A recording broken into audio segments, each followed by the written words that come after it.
everyone, and welcome to this survival webinar. I'm sorry that we started a few minutes late, but we have 5 different speakers from 5 different countries joining us, so I think it's not that surprising. So today we're going to be talking about the horrors perpetrated against Indigenous peoples and local communities in the name of conservation, and why it's so vital to decolonise conservation. And we're also going to be looking ahead to why 2023 is going to be such a critical year. Thank you everyone for joining us today on all the different platforms that this is being live streamed on. That includes TikTok, Instagram, Facebook, YouTube and Twitter. And many thanks to Groovy Gecko for making this possible. My name's Sophie Grigg, I'm a campaigner at Survival International, and I work on both our Decolonise Conservation and our Uncontacted Tribes campaigns. During this webinar we're going to be looking at what's wrong with conservation in its dominant form, the colonial fortress conservation model, and at some of the conservation challenges that are coming up in 2023. So why is 2023 a critical year? Of course, every year is critical for Indigenous peoples and local communities who've been evicted from their lands and who are still facing threats from violence from rangers and guards abusing their rights. And we'll hear more about the impact of conservation on the Maasai and other Indigenous peoples during this webinar. But 2023 is going to be critical because the 30 by 30 plan, the plan to protect 30% or to turn 30% of the planet into protected areas by 2030, was approved in December at COP15, albeit with language that's supposed to protect Indigenous people's rights. But we've seen time and again how that language is already incorporated in some policies, but conservation abuses continue anyway. So as a result of the decision on 30 by 30, 2023 will see the start of a massive push to create new protected areas and expand existing ones over the next 7 years, and with all the evictions and abuses that this will entail. 2023 will also see an escalation in the demand for carbon offsetting projects and other nature-based solutions as polluting companies and governments try to meet their net zero targets. And this is going to be another huge Indigenous land grab. On a more positive note, it's also a critical year because of a new draft US law that we hope will set an important precedent in stopping international funding of abuses in the name of conservation. And we'll talk a bit more about that later. So we'll be looking into all of these things in the upcoming hour and a half, and we'll be taking all the questions at the end and once the speakers have all had a chance to talk. So if you have questions and comments, please write them in the chat box or in the comment section in whatever platform you're watching this on, and we'll try and get through as many of them as possible. And if you want to be kept up to date with Survival's campaigns and to find out what's happening and how you can take action to support Indigenous peoples, you can subscribe to our emails. And the link to subscribe is pinned in the comment section where you are. So we're very happy to have 4 fantastic speakers joining us for the webinar today. We have Mordecai Ogada, Yannick Ndoyo, Fiore Longo and Abdirahman Lee. Mordecai is a carnivore ecologist and conservation scholar from Kenya who's been involved in conservation policy and practice in Kenya and other parts of Africa for almost 2 decades. In recent years, he's been exposing the policy problems and prejudices that underpin conservation, particularly in the Global South. These issues form the central theme of The Big Conservation Lie, a book he co-authored with John Mbaria, and I urge you to read it. It's a fantastic expose of what happens in colonial conservation, and it's available on Survival's website. Mordecai also consults for Survival International on the impact of conservation practice on the lives and rights of Indigenous peoples, particularly in Africa. Yannick Ndoyo is a Maasai activist and campaigner for Maasai rights in northern Tanzania. He's the managing director of Traditional Ecosystems Survival Tanzania, and he has extensive experience in the conservation sector, including as a project officer for the German Frankfurt Zoological Society. He also has an MSc in Biodiversity, Conservation and Management from Oxford University, so he has a lot of experience of conservation from both ends. Fiore Longo is a research and advocacy officer at Survival International, and she's the head of our Decolonise Conservation campaign. And she has visited many Indigenous communities in Africa and Asia who are facing human rights abuses in the name of conservation. Abdirahman Lee is a Guinean animal rights activist based between Nigeria and Rwanda. He has a background in international trade and Sino-African cooperation and is passionate about animal rights, climate justice and Indigenous rights. We're delighted that he and all the other panellists are able to join us today. I will also speak briefly about the devastating impact of tiger conservation in India on the lives of indigenous peoples, and also about the draft US legislation on conservation funding. And once again, if you have any questions at the end, please enter them into the chat or comment section on whatever platform you're watching on. So please let me introduce you to Mordecai, who will give some background and an introduction to the problems of colonial and fortress conservation, and highlight the rising problem of the blind acceptance around the world for injustice and violence in the name of conservation.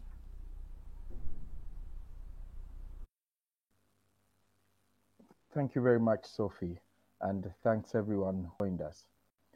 What we are facing today is the creation of a bogeyman out of a crisis that's very real. The current global climate and biodiversity crisis is real, and its importance cannot be possibly be overstated. But we have to always remember the origins, because the origins of this crisis is a few centuries of capitalist extraction, exploitation, and consumption patterns. That's what has depleted our natural resources. That's what has polluted our environment. That's what has resulted in the high levels of emissions and greenhouse gases, etc., that are causing climate change, global warming, whatever term you choose to refer to it by. However, this crisis has now been used as to create a bogeyman, vilifying and criminalizing the populations who live with the natural resources in the areas of the world where they're still intact.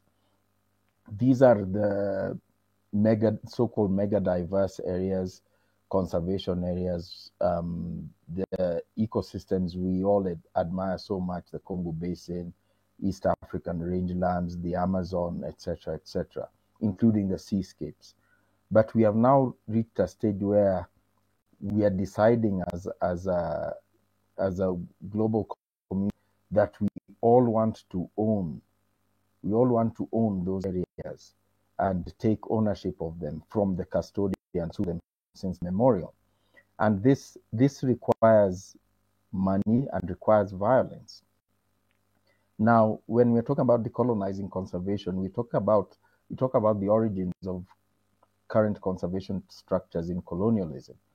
And we must read our history and remember that colonialism was not a political initiative. It was a capitalist initiative. People left certain countries to explore the world and look for other places because they needed resources. They didn't need to just travel. They wanted resources including timber, ivory, minerals, jewels, gold, etc., etc. And this is what drove colonialism. So the precursors to the government colonial offices were trading companies. Like in East Africa, we had the Imperial British East Africa Company, etc. Congo was a business belonging to Leopold personally. We had the Imperial British East India Company that was involved over trade in heroin, etc. So this was what drove the cruelty of colonialism, not politics. People's hands were chopped off in Congo because they wouldn't meet the rubber collection quotas. This was a capitalist initiative. So when we understand that capitalism is behind the climate crisis and behind cruelty, we must extend that understanding to get the message that capitalism cannot now present itself in 2023 as the savior of environment or the people who own the solutions. They are the problem. So when we find things like development of tourist trade as a reason for conservation rather than a byproduct conservation, which is what it should be, we have a problem. When we have the loosely used terms like nature-based solutions, carbon trading, green finance, green this, green that, green the other, these are capitalism, and this is what drives the cruelty we see. Tourism and carbon trade, etc., is the cruelty that we witness whether in northern Tanzania, whether in northern Kenya, in Central Africa, and in the Amazon, so many other places around the world. It's driven by capitalism.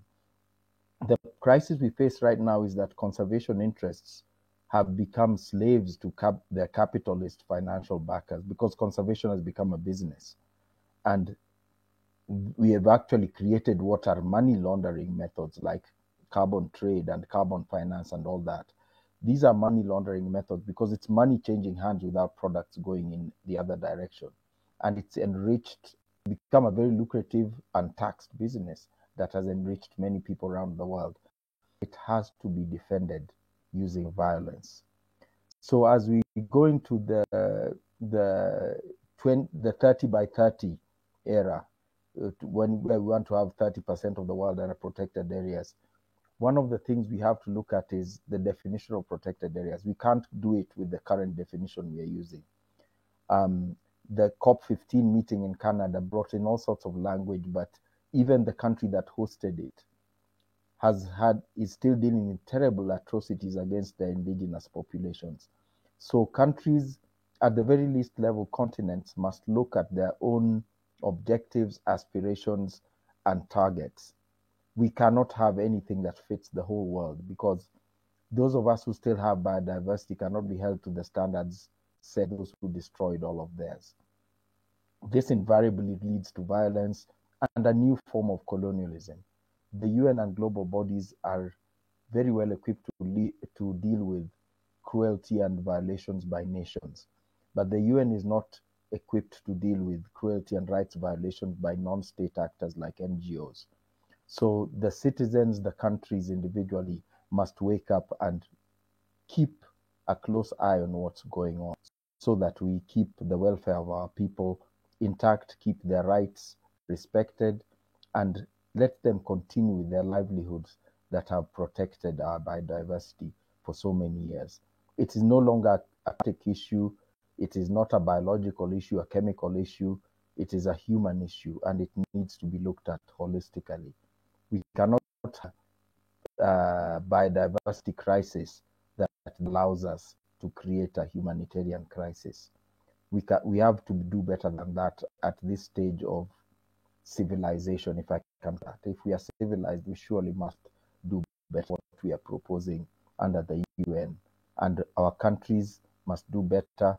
The UN itself must actually take a more proactive rather than following position on these issues.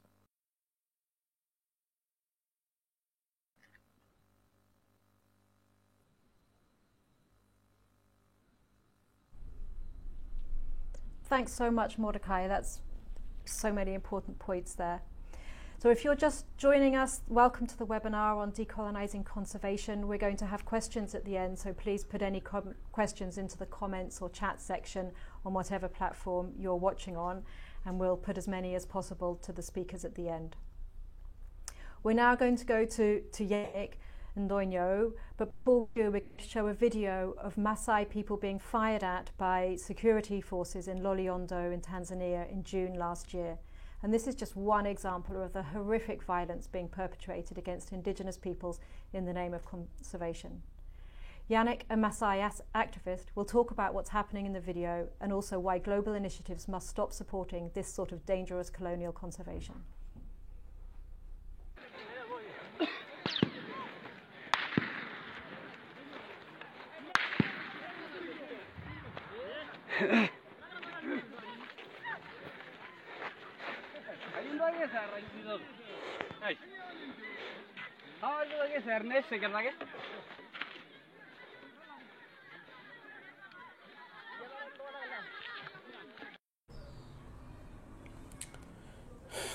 Thank you very much, Sophie, and everyone for joining and for following this conversation.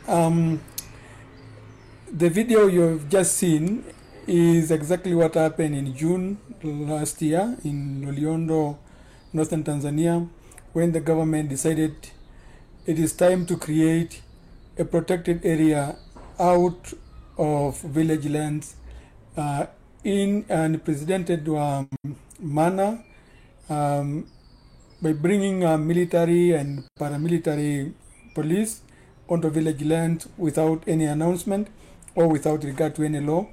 And so this was one morning, and you can see and hear live shots of bullets, and the government was creating and is creating a protected area or a conservation area.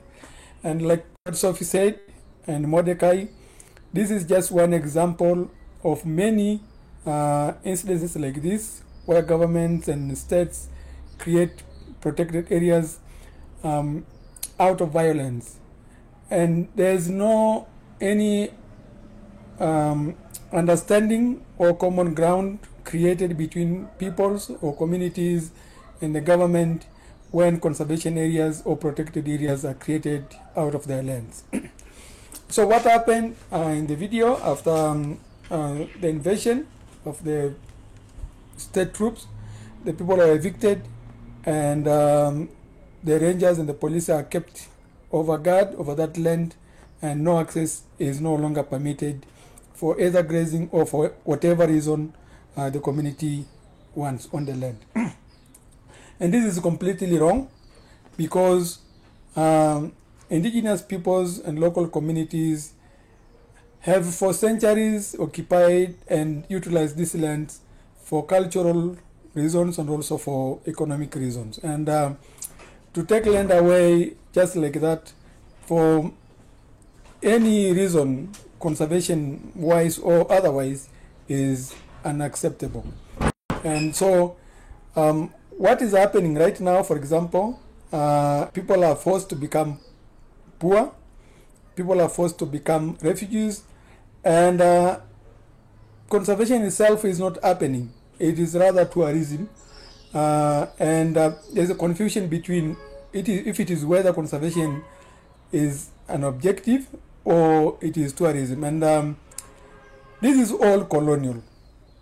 The mentality, the attitude, and the approach is all colonial, because the indigenous communities, local peoples, know better how to protect and take care of the land naturally and traditionally. And colonial education, colonial motives are imposed to create protected areas so that capitalism can get opportunities to flourish, tourism can get an opportunity to be practiced, and it has nothing to do with conservation. And for me, the perpetuation of this kind of conservation in the long run is going to collapse, is not going to be able to serve any sustainable aims that people in the world wish for. And it is time that, because creating a conservation area through military means you have not created enough sense, enough understanding, enough common ground between the occupiers of the land and the governments.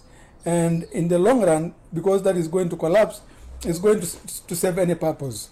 And it is time to stop going to the COP conferences and go and come down and speak to the people, so that both of you can be able to learn from each other. For example, the education that is being provided to the people or to the administrators, the managers of conservation areas, is completely contrary to what traditional conservation is all about. They feel that nature should be without people, but there is no nature without people. And the people who better can explain that better are local communities and indigenous peoples. And this colonial kind of conservation, which is being funded by conservation organizations, bilateral governments, cannot be done elsewhere except only in the developing countries, which is completely wrong, because it is taking hostage of the powerlessness of these countries and these governments, and it is time this should stop. And so, from that example in Loliondo, which is a picture of almost everywhere where conservation or protection of these areas is taking place, The people have been made poor, refugees, and the government must stop receiving pressure from conservation organizations. Likewise, conservation organizations and government must stop pressurizing governments to do this kind of conservation or protection. They must stop funding more deprivation or more land theft, because it is wrong, it is inhuman, and it violates rights, both human and economical rights of people. And anybody with influence listening to this, please send this message. It's time these atrocities stop. They are not helping anyone except capitalism, and as Mordecai said about carbon trading, which is all wrong, or 30 by 30, which no one knows. The people that will be affected do not know what 30 by 30 mean, or the government or the states that have passed that one have not communicated that kind of message to the local peoples, to indigenous communities that will eventually be affected by this decision. So it is time a refresher is made to rethink conservation and not protectionism as we go into this year 2023 and even in the future. Thank you. Thanks so much, Yannick. I think that's absolutely right, and as you say, tourism is so intricately bound up with this. People are constantly being evicted and thrown off their land, but tourists are continuing to being welcomed in. If you want to get involved in Survival's campaigns and to be kept informed about what's happening in the name of conservation, including with the Maasai, and how you can take action in support of Indigenous peoples, you can subscribe to our emails. That's the best way of making sure that you're kept up to date with everything that's going on. So please click the link to subscribe, which is pinned in the comments section. So we're now going to go to Fiore Longo, who's going to talk about 30 by 30 and the dangers of nature-based solutions, including carbon credits. She's also going to explain why 2023 is a critical year for Indigenous rights in conservation and climate change. Thanks, Fiore. Hello, and hello to everyone there. Well, first of all, I want to, I would like to say something about why, not just because why this is an important year, but why we should care about what I'm going to explain you. We know already, because as Sophie told it, that 2023 is a critical year because the attack on Indigenous people's lands and rights is going to be dramatic. But why we should care about it. And I think that it's very important to keep in mind that this attack that is going to happen in the name of conservation is going to be supported and funded with our money, the money of all governments here in Europe. I am living in Europe. The money of all conservation organizations that have the headquarters in Europe, in the United States, for example, WWF and others. It's going to be supported by the money of the corporations here in Europe that want to compensate their emissions, as I'm going to explain. And it's also going to be supported, and it is supported right now and nourished by the imaginary that here in the Western world we have about conservation. It's important to understand that the responsibility of these abuses is here in Europe and in the United States, in the global north, and it's important for us to, that's why it's important for us to decolonize conservation and also to listen to what the speakers here have to say, because there are things that we can do to stop it. The first thing, the first reason why we think this is going to be a critical year in 2023 is the approval in Montreal of the 30 by 30 plan. Survival International has been campaigning against this plan for years, simply because it's going to be the biggest land grab in history. The idea is to set aside the 30% of the planet for nature protection. this sounds like a good idea. I'm sure there are a lot of people that are listening to us are thinking, what is the problem to set aside for conservation the 30% of the land? Well, the truth is that this is not going to be good, neither for nature, neither for climate, neither for the people that are living in that land. The land that is going to be set aside is not any land. It's probably the most biodiverse places in the world. That was the places that should be put under conservation are the places that have more biodiversity. Those places, of course, are not the Buckingham Palace. Those places are in the global south, specifically indigenous people's land, because the 80% of biodiversity is in indigenous people's land. The 80% of biodiversity. It sounds surreal that all the biodiversity, most of the biodiversity is in indigenous people's land, and nevertheless, they are being excluded from their lands in the name of conservation. So knowing that these lands are not empty, these are the lands of indigenous peoples, creating protected areas to set aside for nature protection, it's going to mean that the people that are living there are going to lose access to their land. This is even more tragic if we just think about how indigenous peoples live, how important the land is for them. The land is not just the place where they're going to take whatever they need to nourish their families, to feed their families, whether hunting or fishing or practicing agriculture. The land is also what where they have, I would say, a spiritual connection to the land. Land is sacred. The land is the place where they buried their ancestors. The land is the place where they teach their kids to be who they are. So the plan to set aside places for conservation, evicting people, are going to destroy these people.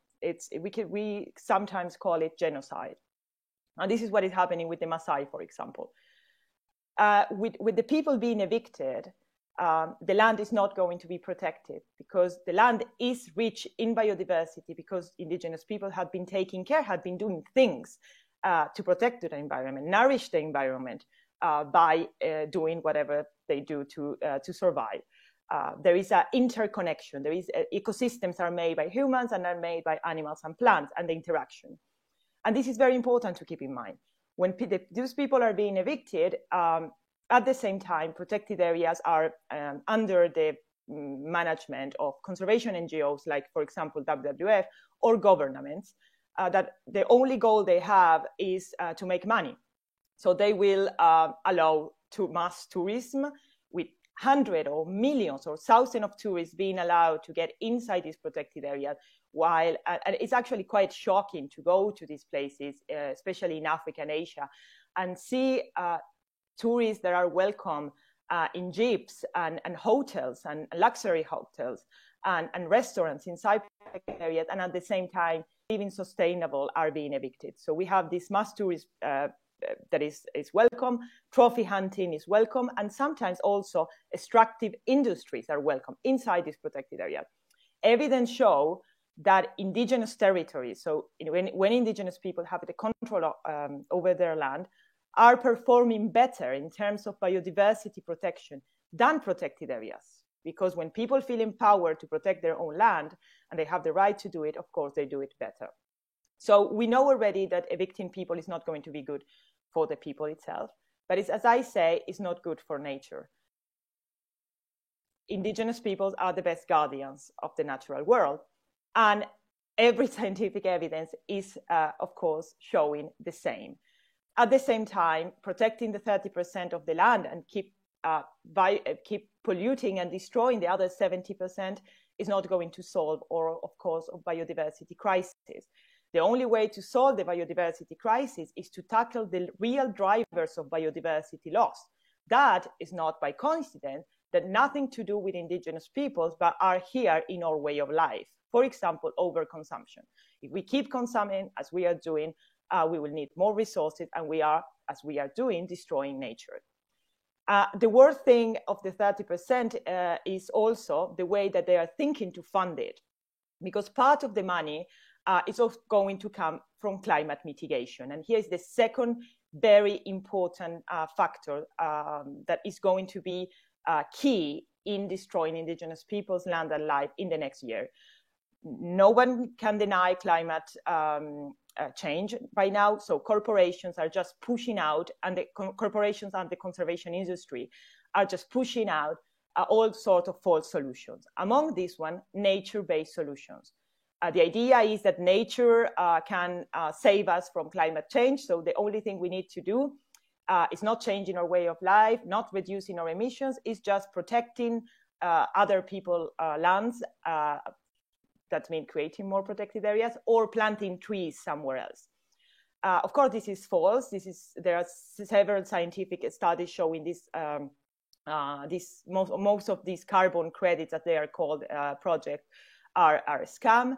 But the question again that we have to raise is that why indigenous peoples and other local communities living in those lands that are going to be transforming protected areas, or they are going to be places to plant trees, have to pay the price for an environmental and a climate crisis they didn't cause. As survival, what we are trying to do is to place the responsibility where the responsibility should be. It is here, it's our way of life that is destroying indigenous people's land and life, that is destroying our planet. And we are the ones who need to carry that responsibility. Our governments keep pooling money to conservation NGOs, among which WWF, whose CEO is the ex-CEO of, whose president is the former CEO of Coca-Cola. These are the solutions that our governments are proposing, is just giving more money to the same people that cause environmental destruction. It's time to stop this, and it's time to decolonize conservation.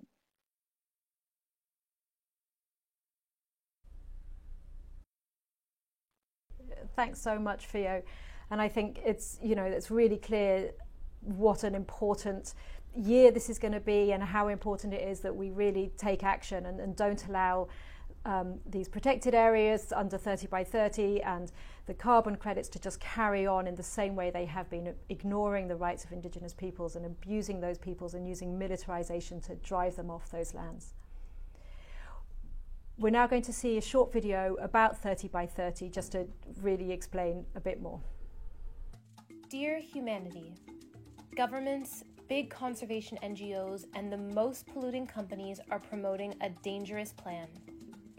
They claim it will help stop climate change and environmental destruction. It won't. It will make them worse. They want to turn 30% of the planet into protected areas, but that will involve the theft of vast areas of indigenous peoples' lands. Indigenous lands stolen for protected areas are militarized and controlled by fear. The people whose lands have been taken are persecuted, abused, tortured, and even murdered. So the 30% plan won't even protect nature, because it will destroy indigenous peoples, the best guardians of the natural world. It also diverts attention from the real causes of biodiversity loss and climate change: the exploitation of natural resources for profit and growing overconsumption driven by the global north. So who stands to profit from this scheme? Governments and polluting corporations who carry on business as usual, and conservation NGOs who partner with them for money and will earn millions from managing the land and selling carbon credits. While indigenous peoples, those least responsible for the ecological crisis, will pay the price. But all humanity will suffer. Together, we must end this plan, the biggest land grab in history. Join the fight to stop the 30%.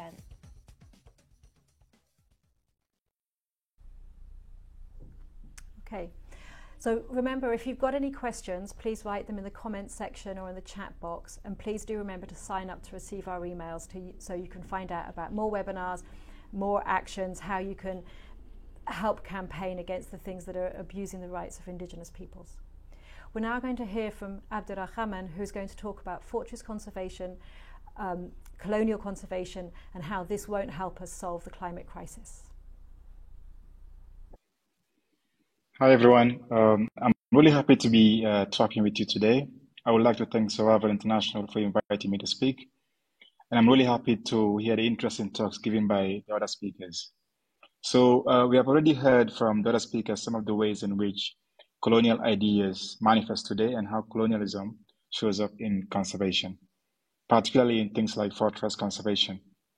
I would like to continue this theme, but also look at climate change and the biodiversity crisis and suggest that it is only through decolonizing the conservation and environmental movement that we'll ever be able to tackle them. Colonization is now only just being recognized as a cause of climate change and biodiversity loss in mainstream environmental cycles. Even though indigenous people have been fighting for the recognition for a long time, we are now seeing that former colonies of European powers are now experiencing the worst of climate chaos, despite contributing very little to global emissions. So just to add a bit of background to how colonial ideas about land and the environment impact us today. Colonial violence resulted in the displacement and marginalization of local communities in favor of Europeans who now view themselves as the rightful owners of the land. And colonial ideas about land and property ownership became central to European imperialism. This is the belief that in order to own land, it must be made profitable. So it's all about the profit. As indigenous people did not hold these views, Europeans believed they were not entitled to the land. We can see this extractive model as the primary driver of climate change that continues today. The tragedies of colonialism are well documented, but the destruction of indigenous tradition resulted direct loss of sustainable land management. Colonization impact on the environment and wildlife on the continent was very tragic. The most obvious example of this is the massive decline in elephant population who, despite having been hunted prior to colonization in very small numbers, they were reduced from between 3 to 5 million to around 400,000 at the time of independence. We also see this in places like the Congo, where the Belgian desire for rubber resulted in millions of deaths during colonialism. Humans and animals alike were both exploited and murdered in the pursuit of profit under the imperial mission. The practice of exploiting land and wildlife and then conserving the land was central to European understanding of conservation.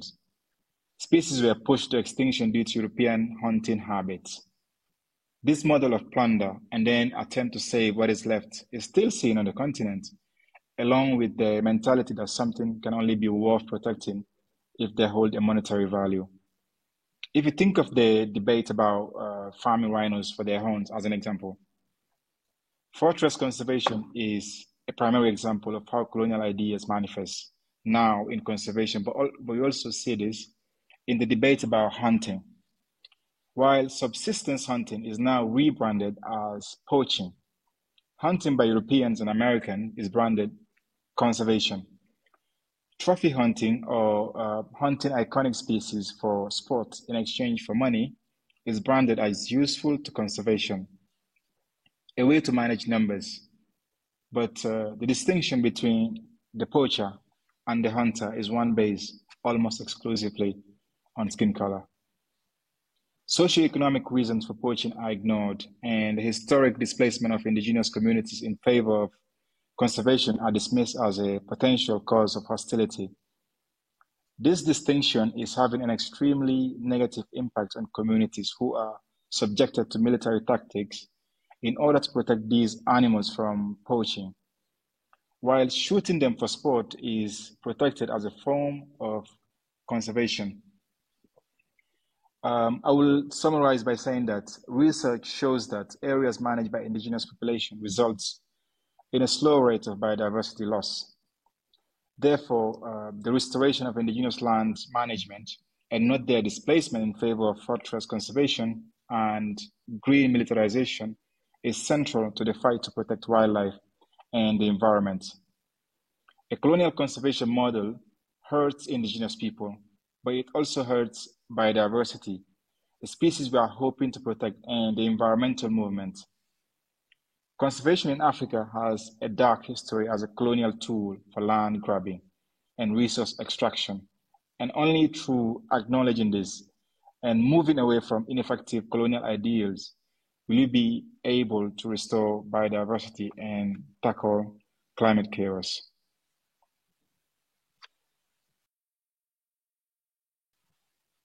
Yeah, I'm done. Yeah. Thank you so much, Abderrahman. And for anyone, welcome to anyone who's joining the webinar late. And just to remind people that we've got a lot of comments already coming in and a lot of questions. But if you have other ones, please do add them to the comments or chat box. And you can sign up also in the comments section with a link to sign up and receive information from Survival and be kept updated on the campaigns. I'm going to also just talk myself a little bit now about how the similar violence and evictions that are happening in protected areas in other parts of the world that people have been talking about today are also happening in Asia. And I'm going to talk a bit about what happens to the Adivasi people, the indigenous people in India's tiger reserves, particularly giving the example of the Jenu Kuruba who live in Nagahole Tiger Reserve and National Park in southern India. An estimated 20,000 Jenu Kuruba have already been illegally evicted in the name of conservation, and many of these evictions have been supported by the US-based Wildlife Conservation Society, known as WCS. Guards harass, threaten, and even kill Jenu Kuruba people who, far from being a threat to the tiger, actually worship it as a god. The Jenu Kuruba say, look at the way the Forest Department does conservation, and they laugh at how it's done. They say, look, the guards are frightened of the tiger. They won't even go near a tiger without a gun. But we have lived alongside the tiger, we've coexisted with them for generations, and we also worship them. So who is better at protecting the tiger, us or them? Yet the Forest Department unleashes a brutal campaign to force the Jenu Kuruba out of their forest, using threats, violence, filing false cases against those who protest, and also by making false promises about all the supposed benefits they'll get of healthcare and schools and things that they'll get if they move out of the forest. But these promises rarely, if ever, materialize. And we're going to show a video of a Jenu Kuruba woman talking about how miserable their lives have been since they were evicted from their forest home. ಅಲ್ಲಿ ನಾವು ಖುಷಿಯಾಗಿರ್ತಾ ಇದ್ದೋ ಅಲ್ಲಿ ನಮಗೆ ಈಗ ನೋಡಿ current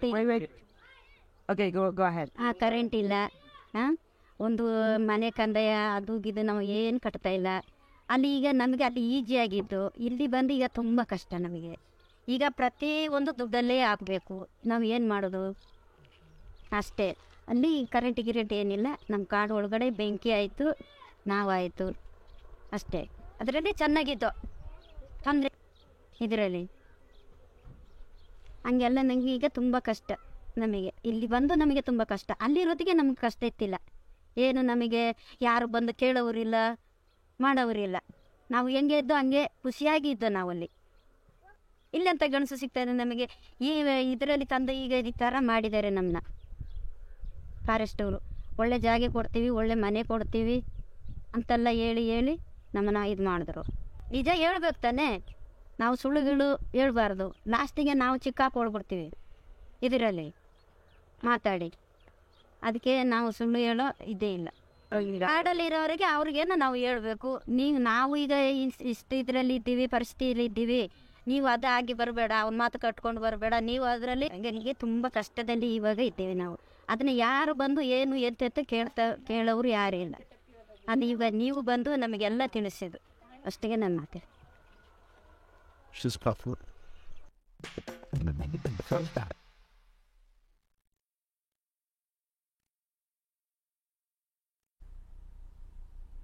So, like the stories we've heard from the other speakers, this is all underpinned by a colonial conservation policy that treats Adivasi people like the Jenu Kuruba as backward and as destroyers of the land that they've protected for generations.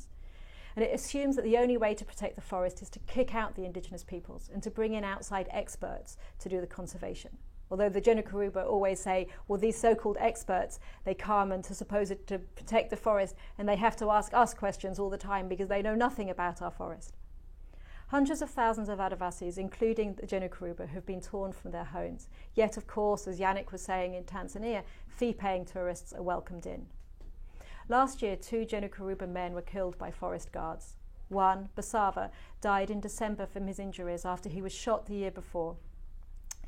He said that he was attacked because he defended his sister after she was being harassed by guards. Another, Kariappa, who died after being beaten and tortured by guards while he was being questioned for hunting deer meat. And the guards came to his family before he was arrested and said, if you don't tell us where he is, we're going to burn down your houses. These are the sort of abuses the Jenu Kuruba and Adivasis across India and indigenous peoples across protected areas are facing. The Jenu Kuruba who've been evicted in the past but now want to go back to their forests because now they have a better understanding of their rights and they know that actually the eviction was illegal, and often they're not even told that they're allowed to stay, that they have a choice to stay, they're just told you have to go. So now when they are trying to return, they are harassed and beaten. They're not even allowed to go back into the forest to worship their deities or to bury their dead. But the Jenu Kuruba are incredibly strong and inspiring, and they're demanding their rights to stay in their forest and for those who've been evicted to be allowed to return. They're holding protests on their land, they're going to meetings in Bangalore, the nearest big city where WWF are supporting a meeting to just protest against the whole colonial model of conservation. And they're also challenging the very creation of the tiger reserve on their land because it happened without their consent. They also wrote to the US government because the US Fish and Wildlife Service was given a grant to WCS to help facilitate so-called voluntary relocations in southern India. And the Jenu Kuruba made it clear to the US government in their letter that they would never leave their forest, and that this grant was aiding and abetting the government and WCS's plans to evict us from our forests. And this was one of the examples of the colonial nature of conservation that was sent to the US government, along with the exposure of human rights violations funded by WWF in Africa and other parts of Asia, backed up by thousands of emails from survival supporters that helped lead to the drafting of a landmark new bill on conservation funding in the US. The bill seeks to ensure that the US Fish and Wildlife Service cannot fund conservation projects where gross human rights violations occur. And any project that wants to get US Fish and Wildlife Service funding has to have the free, prior and informed consent of Indigenous peoples. And there's some other increased improvements in standards on the way Indigenous peoples and local communities must be treated, etc. The bill passed the committee stage and was voted through the US House of Representatives last year. But because of the election at the end of the year, it will have to go back again and be voted again in 2023. However, last year it had bipartisan support from both parties and passed with an overwhelming majority. So we are really hopeful that it will progress smoothly through the House and Senate this year. The bill isn't perfect, but it is a major success for the campaign to decolonize conservation. It established a vital precedent that will be difficult for conservation organizations and their international funders to ignore. It also shows just how much impact pressure from public opinion, of people sending letters and emailing, the courage of people like the Jenu Kuruba to speak out about what's happening to them, how much of a difference that can make. And it's a clear signal that times are changing for the likes of WWF and WCS. Now that's quite a positive and slightly surprising sometimes to have a positive thing to say, but it really, you can see that difference and what a difference that could make if other funding bodies, other governments were to take on a similar sort of legislation. So we've now got some questions that are coming in from people who've been watching, and please remember, if you've still got questions, do add them to the chat, and also remember to sign up to our email so you can take action and get involved. Because as you saw with people lobbying the US government and people doing other lobbying campaigns, it really does make a difference. So it really is important that people sign up so they can find out what's happening and how to get involved. So we have the first question, which is from somebody from the UK who asks, what tends to happen to people who are kicked off their lands? And I wonder whether, Yannick, you wanted to say something based on the recent experience of what's been happening in Tanzania. Can you please repeat that question? Yes, sorry, of course. So what tends to happen to people when they're kicked off their lands? What actually happens to them? Or what actually happened to them? As I said, people are kicked off their land. The land they've used for grazing, for economic reasons, and also for cultural reasons, and now they are kicked out of their land. It simply means access to that land for whatever reason is prohibited, no longer allowed. So people become refugees, people become economically poor, they are unable to support themselves, to buy food, send their children to school, support themselves for medical aid. So you shifted from capable economically and socially to become suddenly a poor person, and mostly refugees. Sometimes what is happening is that you get branded so kinds of names, so kind of legal issues are kept on you if you resist that movement. Some people become branded as non-citizens of the country, and especially what happened in Tanzania is that the Maasai that resisted are termed as non-Tanzanians, they are Kenyans. They are branded also as enemies of the state, which means you can become prosecuted anytime. But what actually happened in Loliondo during the eviction, about 24 leaders and people, ordinary citizens, were arrested, detained for 6 months for illegal charges. 72 were arrested and detained for branded being non-Tanzanians. And if you maintain access to that area, whatever property you have, being livestock or any other kind of property, they are captured and confiscated by the state. And so, like for example, already about 3,000 cows have been confiscated, sold by the state, and suddenly those people have become completely poor. So this is what is happening.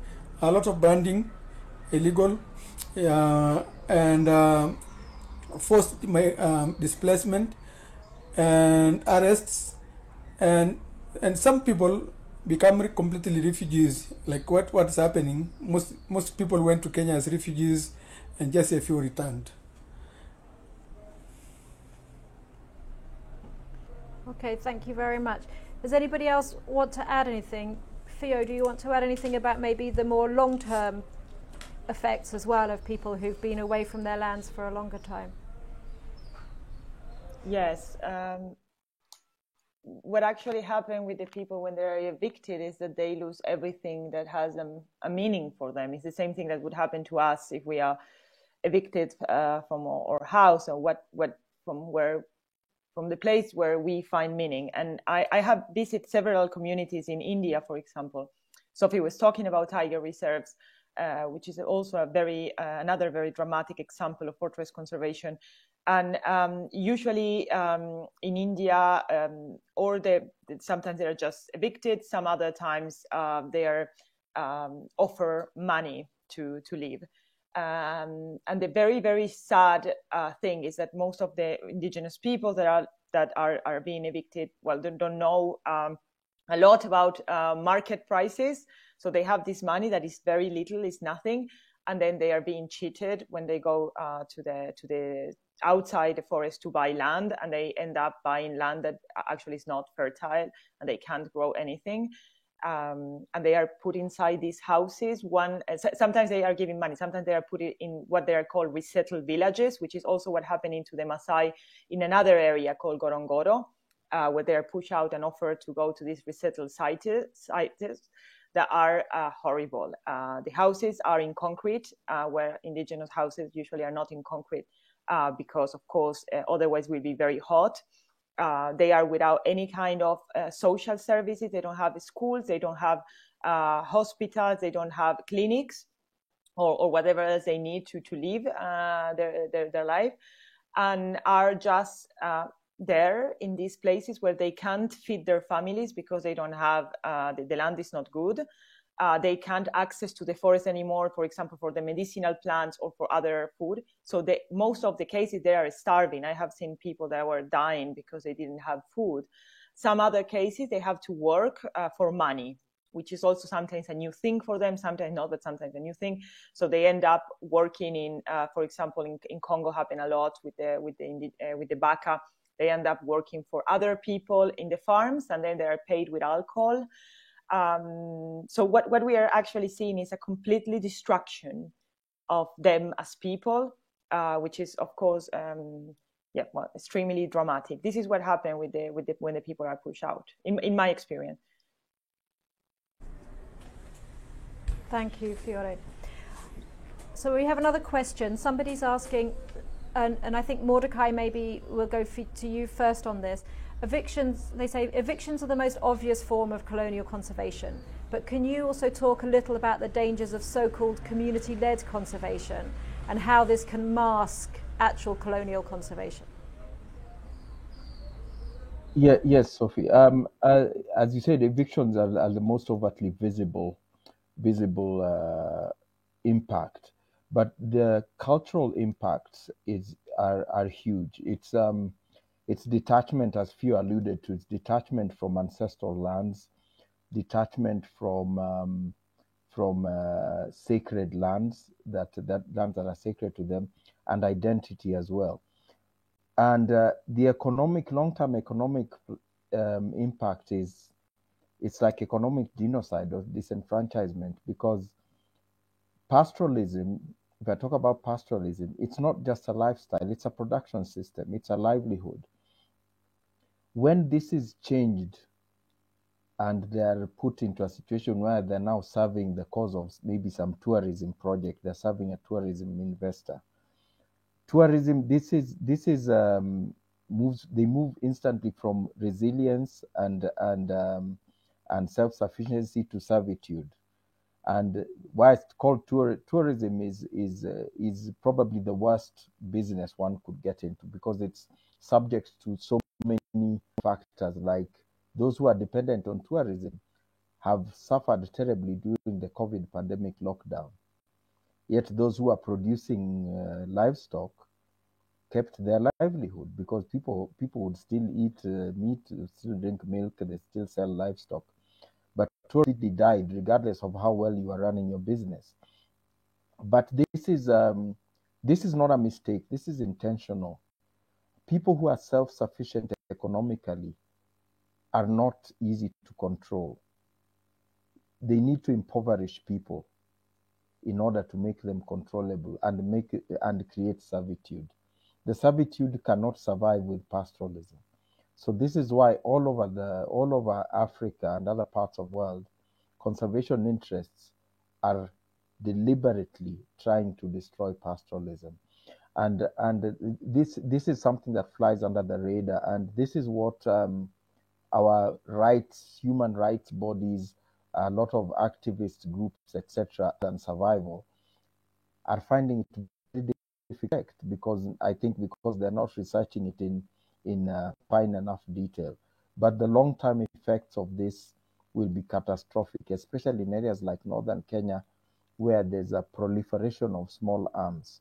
When you end up with people who are disenfranchised, poor, and have nothing except a gun, it will go bad. It's not a matter of if, but when.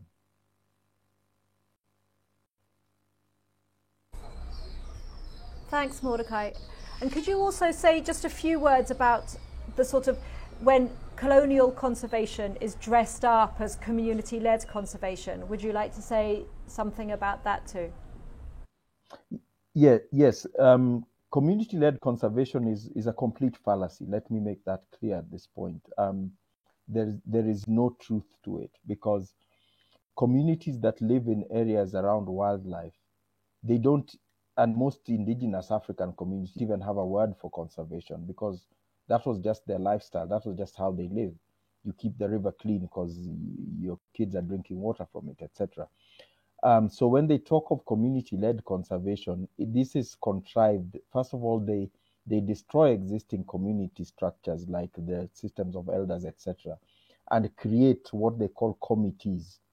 So a community suddenly has a chairman and a secretary and a treasurer and a committee member, board member, or whatever it is. This creates a situation where they can legally in quotes, sign off. 5 people can legally sign off the birthright of the entire community of 20,000, 30,000 people. And the document will be legal as far as all the existing laws are concerned. So this is what they call community-led. So it is not led by the community because the community leaders are chosen by external players and are financed by external players. The community themselves are not universally consulted. And these agreements are long-term agreements. The longest I've seen is 40 years. If you look in many areas of Africa, 40 years is 2 generations. There's a kid who will be born under that agreement, grow to an adult, and have his own children who will grow up to adulthood within that agreement, which they had no part in signing, which they were never consulted about, but determines their livelihoods from everything from the river where they can fetch water to the grasslands they can graze or to where they can build their homes. And it is a most egregious violation of human rights at a grand scale.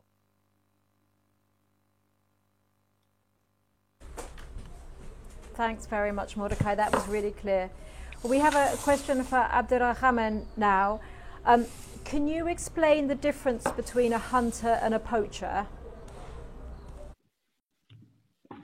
I think the difference on that is basically skin color, because a poacher is basically labeled as a poacher since the European find values in exploiting this land and the animals.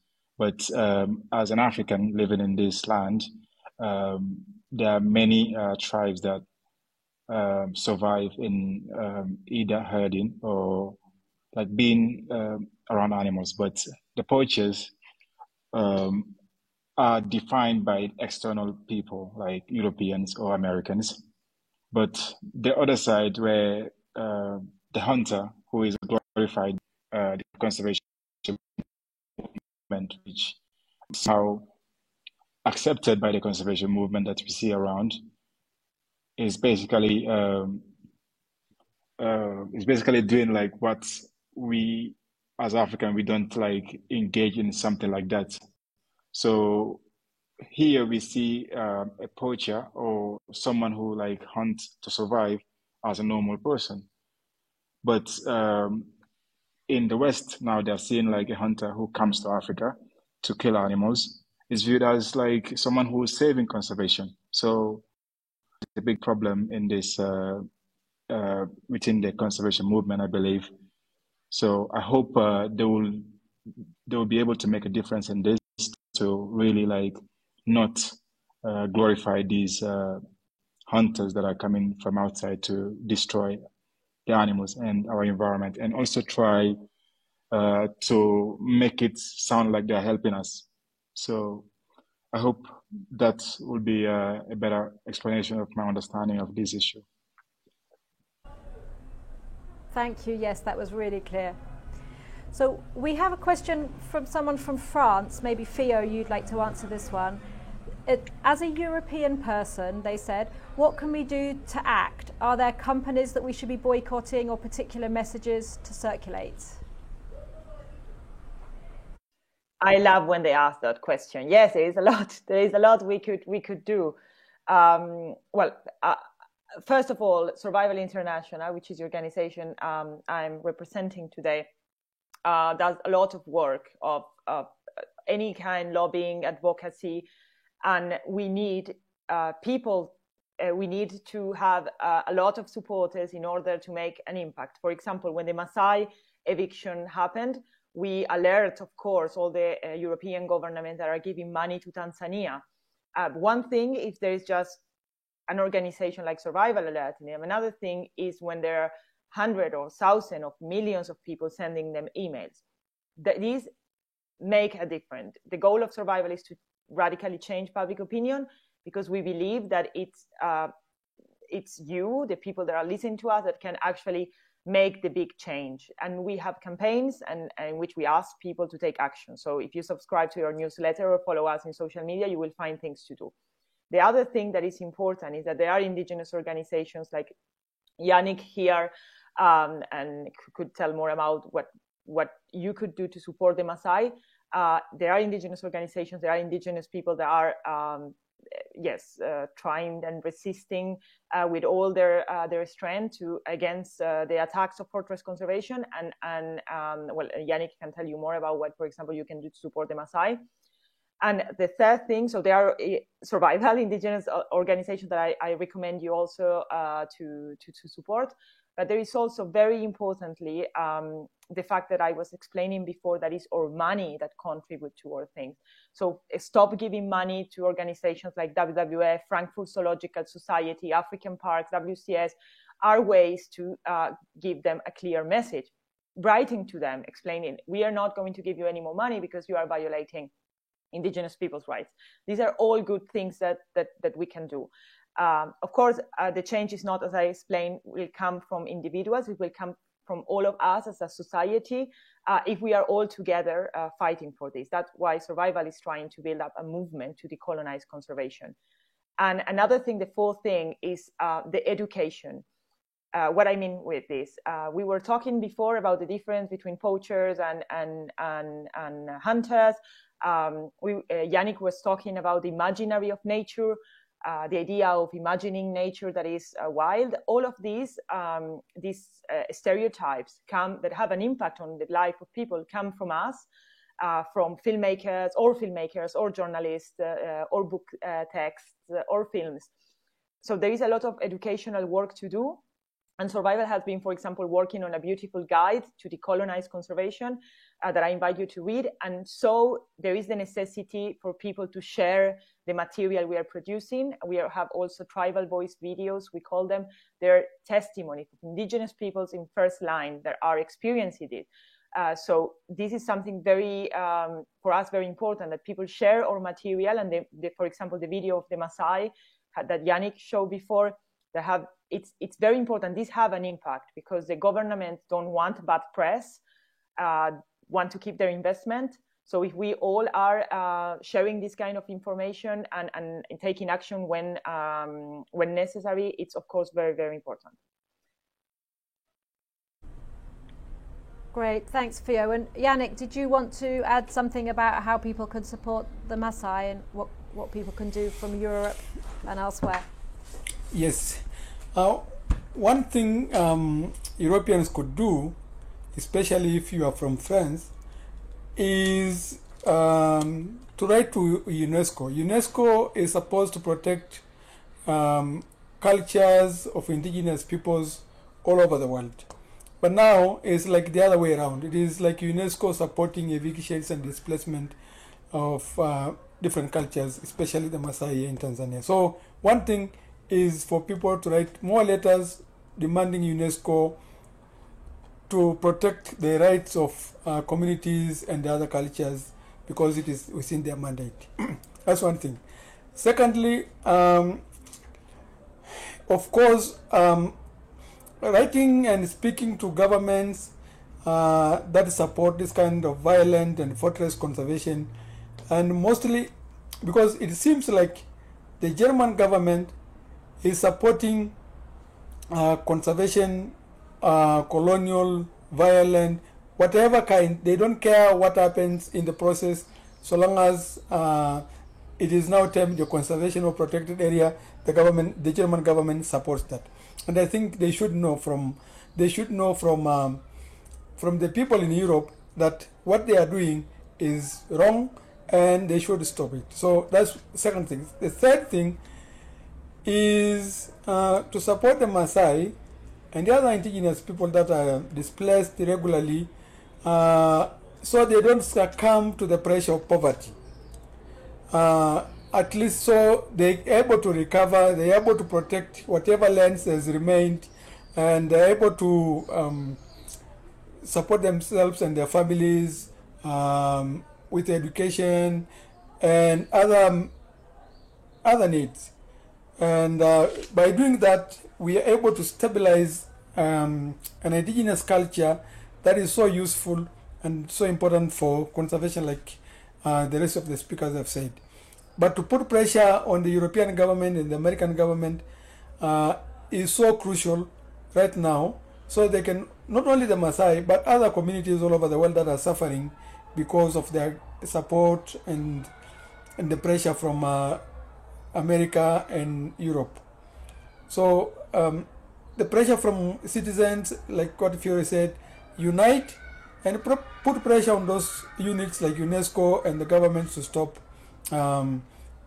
their support to very cruel conservation. Thank you, Yannick. And maybe we should just mention German government funding here, because the German government funds an enormous amount of conservation abuses, including in Tanzania. And I think it's really important that we don't forget them as well and their responsibility. So anyone listening from Germany, please write to your government, expose what they're doing, and ask them to stop. Okay, so I have another question. This is I don't know who wants to answer this one, so I shall read it and take volunteers. Is there not a way to protect areas for conservation whilst also protecting the rights of indigenous people on those lands? Surely it's not 30 by 30 that's the issue, but how this would be implemented. Who would like to answer this? Maybe Mordecai? I can. Yeah, there is a way by leaving them alone.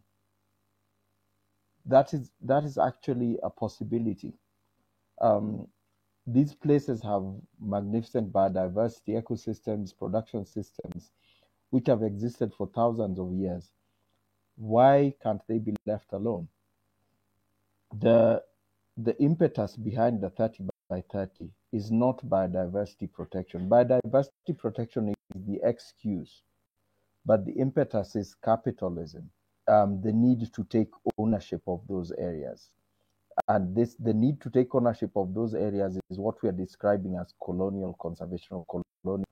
And unlike imperial colonialism, those who need to take ownership are not nations now. They're corporations.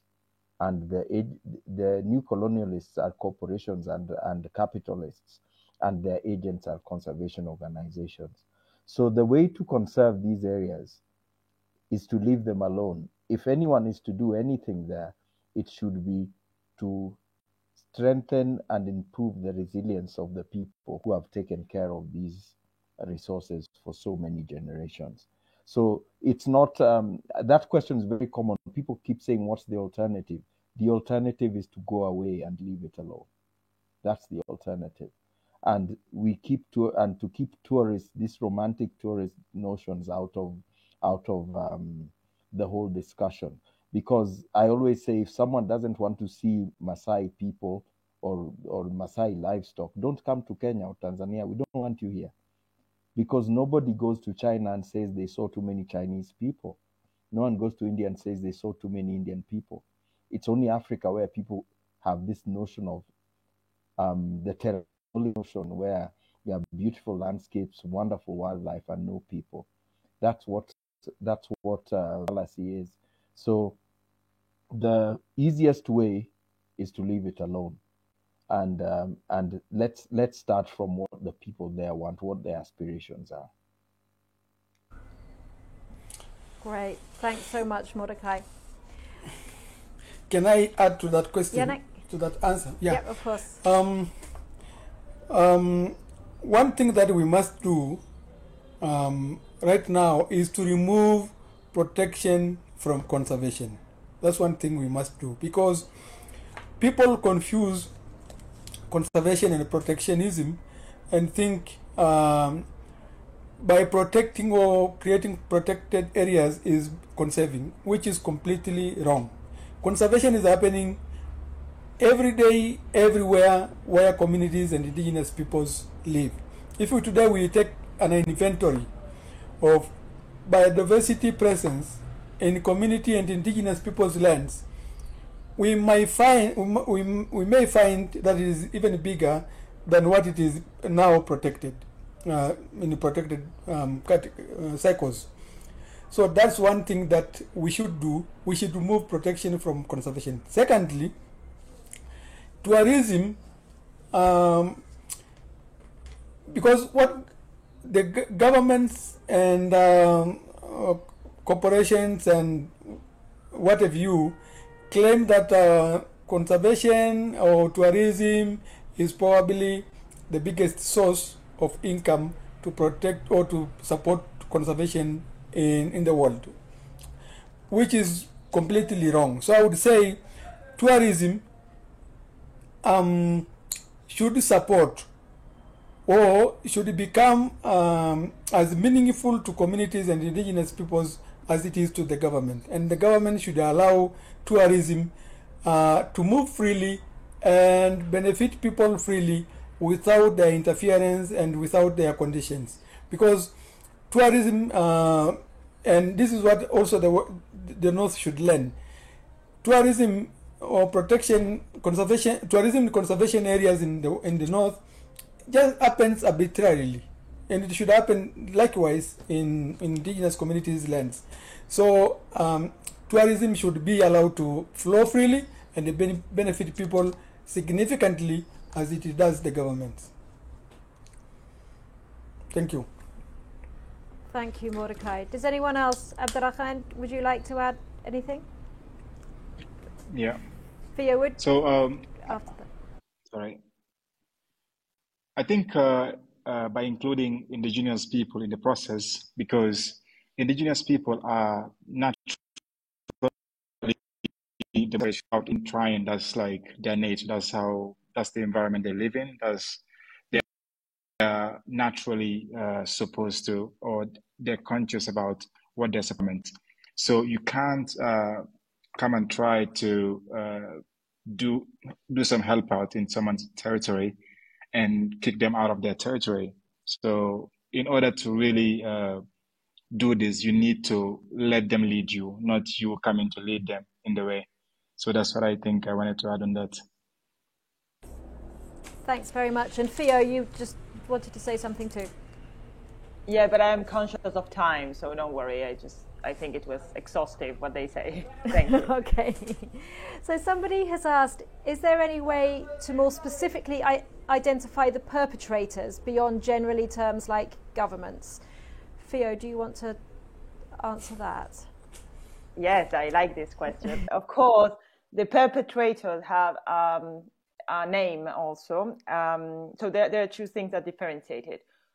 To differentiate. One thing, of course, is the park rangers. So when we talk about abuses and militarization of conservation, just to explain it very concretely, it means that there are people, park rangers, that protect the protected areas. So they are the guys who are not allowing anyone to get in, and they are shooting or abusing whoever is trying to get in, of course. There is also the police in some cases, with the case of the Maasai. But, and this for me has a but, we don't think in survival that of course they are responsible, the park rangers are responsible of the abuses too, but the entire responsibility shouldn't go on them. They are most of the time people from the local communities that are being paid, and they are told to do this job. The real responsibility goes on the conservation organizations. The conservation organizations, for example, WWF, African Parks, WCS, and I keep repeating this because these are the guys who are really the ones accountable. WWF pays the salary of the rangers, the cars, the fuel for the cars, the phones of the rangers, the trainings, and these rangers are the more and more trained by private companies. Usually in these companies there are ex-special forces or ex-intelligence agents or even the army, so former army, soldiers. And so these rangers are trained by these companies, and they are also being told in a lot of cases that they are going to get extra money that are called bonus of performance every time they arrest or they confiscate it. They confiscate food or for example, animals or meat of all sorts or whatever cows. So conservation organizations, most of the time with taxpayers' money, so with EU money, USAID money, so money coming from the government agencies, are paying park rangers to arrest people. They're paying the training. They tell the rangers, you have to arrest pastoralists who go inside the Serengeti National Park because this is illegal. So who is the responsibility to? Is the park ranger that arrests the person and commit human rights abuses, or are these organizations who in the first place have stolen the land of indigenous peoples to create a national park or a tiger reserve, and they are paying the rangers, are training them and telling them who is the enemy and who have to be the target? And this is a very important question, because this model of conservation is actually targeting the wrong people. As a UN investigation put it, this kind of conservation is targeting the easiest targets, who are not the ones responsible for the environmental destruction, so the environmental destruction can go on. Because WWF paid the rangers to arrest the baka, but at the same time partnered with logging companies that are cutting down the forest. So the people that are accountable for this have names. It's called WWF, Frankfurt Zoological Society, WCS, African Parks. And I could go on with this, but I will stop here. Thank you, Fio. If I may add, Yep. there, the biggest, those Fio has named those involved in a lot of atrocities, but in terms of grabbing and acquisition of landscapes and seascapes, the Nature Conservancy stands head and shoulders above the rest.